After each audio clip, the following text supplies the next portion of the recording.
We're now going to talk about approaching the prospect.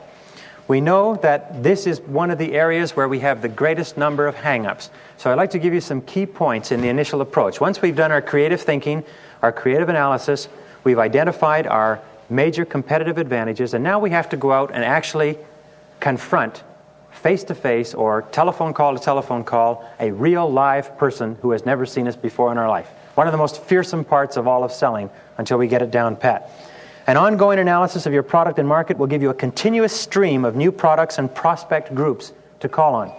Remember, most sales calls end with a no because people are either busy, they're preoccupied, or they're initially disinterested. And your first contact with the prospect will begin the process which will or will not conclude with a sale. Therefore, every word of your approach or introduction must be planned in advance to accomplish the following. Number one, it must break the preoccupation of the prospect. Every single person, by the way, is preoccupied. We are completely involved in our own problems, our own world, our own health, our own family, our own business, our own bills. And there's a very good book that was written some years ago called Preoccupation Breaking. And what it simply said is this, is that unless you break the preoccupation of the prospect, you never get to first base in making a presentation.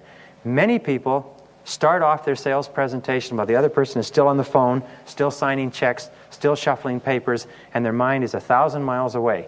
And your first job is to smash that preoccupation. And I like you to think of it in terms of throwing a brick through a plate glass window.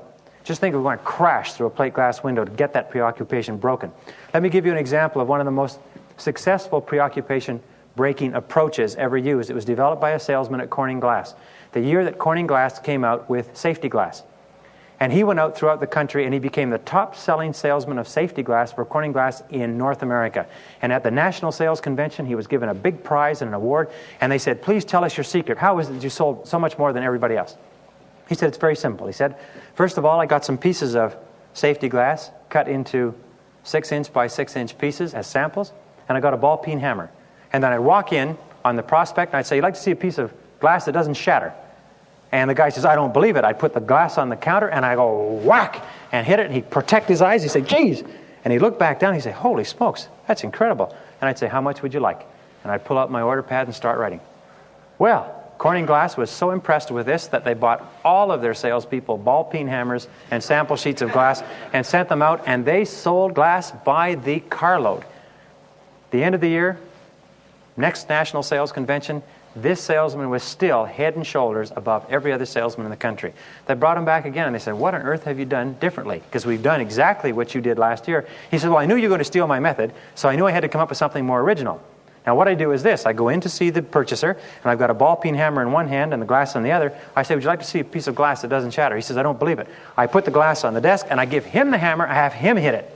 And if you don't think that convinces him, I've got another thing coming. He says, then I write up the order. You see, a good opening, a good, strong question aimed at the result or benefit of your product gets you almost all the way to the close. It gets the person alert, it breaks their preoccupation, they give you their complete attention, and they're willing to listen to you. You only have 30 seconds at the beginning of the approach to get the person's complete attention. In the first 30 seconds, the person decides whether or not they're going to listen to you.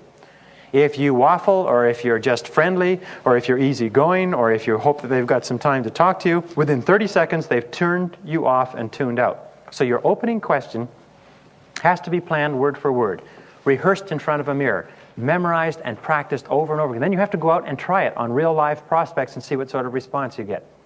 Let me give you an example. I used to sell sales training, motivational training. And I would call up somebody and I'd say, I'd like to talk to you about training your salespeople. They'd say, no, sorry, thank you, I can't afford it.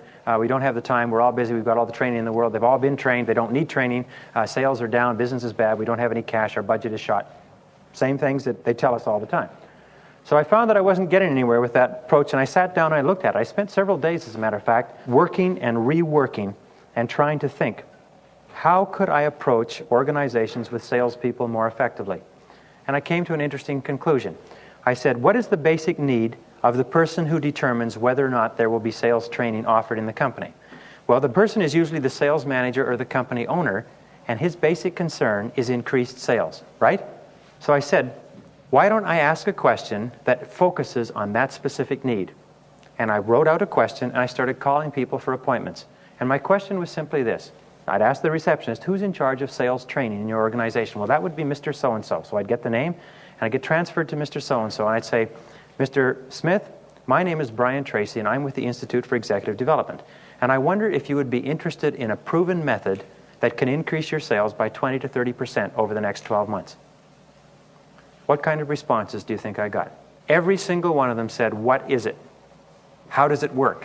When can you come in and see me? Because every single one of them was concerned about sales. Your opening question must answer this question. Why should I listen to you? When you have an approach question, it should answer the question, why should I listen to you? My question was, this is why you should listen to me, because I can increase your sales by 20 to 30% over the next 12 months.